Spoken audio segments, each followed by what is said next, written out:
সর্ব জায়গায় মানে পরিচিত বলে যে বহরমপুর হচ্ছে অধীরের এলাকা, অধীর কথা। আপনারা বিজেপির পক্ষ থেকে ডক্টর নির্মল সাহাকে ফিল্ডে নামিয়ে আপনাকে এবার মানে অধীরের সঙ্গে লড়াই করতে পারবেন, কতটা আপনারা নিশ্চিত?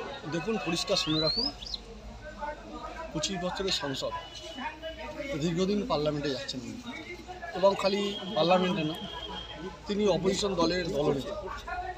অবশ্যই একটা মাটি ওনার এখানে আছে, কিন্তু আপনার কাছে এটা পরিষ্কার, সেটা হচ্ছে ভোটটা হবে কোনো ক্লাবের ভোট নয়, এটা কোনো পঞ্চায়েতের নির্বাচন নয়, কোনো সমবায় ব্যাংকের নির্বাচন নয়। এই নির্বাচন হবে প্রধানমন্ত্রী কী হবে তার নির্বাচন। অবশ্যই কংগ্রেসের কেউ প্রধানমন্ত্রী হবে না, এটা নিশ্চিত হয়ে গেছে। কংগ্রেসের কেউ প্রধানমন্ত্রী হবে না। কংগ্রেসের যখন প্রধানমন্ত্রী হবে না, নিশ্চয়ই অধীর চৌধুরীকে যদি ভোটটা দেওয়া হয়, ভোটটা নষ্ট হবে। তো মানুষ অধীর চৌধুরীকে এবার দূরে ছুড়ে দেবে। মানুষ ওনার কথা আর কেউ শোনে না, ওনার কথা প্রত্যাখ্যান করবে, মানুষ আর ওদেরকে বিশ্বাস করছে না কংগ্রেস। তাই বিকল্প হিসাবে আর কোনো রাস্তা নেই। বিজেপি ওখানে সরকার করবে, নিশ্চয়ই এখানে কংগ্রেসকে ভোটটা দিতে।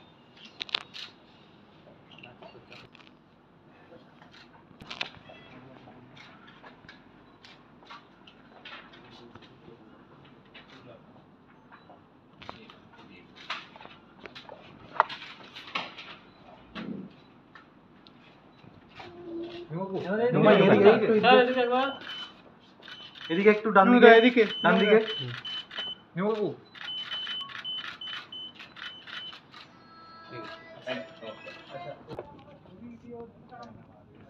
অ্যাকচুয়ালি আমাদের মুর্শিদাবাদ জেলার বিভিন্ন দল থেকে এসে আমাদের বিজেপিতে জয়েন করেছে প্রায় 70 জন পরিবারের লোক। তাদেরকে আমরা জয়েন করালাম আজকে এই ভাকুড়ি রেসোর্টে, রাধা গোবিন্দ রেসোর্টে। আমার সঙ্গে আমার মুর্শিদাবাদ জেলার মাইনরিটি মোর্চার জেলা সভাপতি মনিরুল্লাহ আছেন এবং প্রাক্তন কিষাণ মোর্চার জেলা সভাপতি নিমাই মজুমদার ছিলেন, আমাদের প্রাক্তন সম্পাদক পার্থ দাস ছিলেন এবং জেলার বিভিন্ন নেতা নটু দাস অনেকেই উপস্থিত ছিলেন। তাদের মাধ্যমে আমরা আজকে জয়েন করিয়েছি এবং সংখ্যালঘু যে ভোট পাবলিকের কাছে বার্তা দেয় মাননীয় মুখ্যমন্ত্রী তথা রাক্ষসী মুখ্যমন্ত্রী যাকে আমরা বলি, সেই রাক্ষসী মুখ্যমন্ত্রী যার জন্য প্রায় 25,000 পরিবার আজকে দুঃসাৎ হয়ে গেল। চাকরি দিয়েছিল অর্থ বিনিময়ে বলে কোর্ট তাদের চাকরি বাতিল করেছে, কোর্টের উপরে তো কিছু নেই, বাতিল করেছে। এছাড়া বিভিন্ন চুরির দুর্নীতির পরিপ্রেক্ষিতে আজ সংখ্যালঘু ভাই বোনেরা বুঝতে পেরেছে যে এই তৃণমূলকে আর বিশ্বাস করা যাবে না। তার সঙ্গে সঙ্গে এনডিএ তথা কংগ্রেস এখানে 5 বারের এমপি মাননীয় অধীর রঞ্জন চৌধুরী মহাশয়, তার উপরও মানুষ আস্থা হারিয়ে দিয়েছে।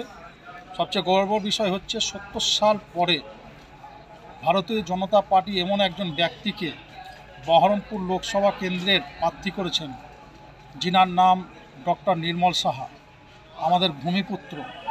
ওনার পাশে অসংখ্য সংখ্যালঘু বিভিন্ন জায়গা থেকে, বিভিন্ন গ্রাম থেকে, পাড়া থেকে আমাদেরকে ফোন করছে এবং আমার জেলা সভাপতি তো ফোন ধরতে মানে সারাদিনের মধ্যে প্রায় কয়েকশো ফোন অ্যাটেন্ড করে।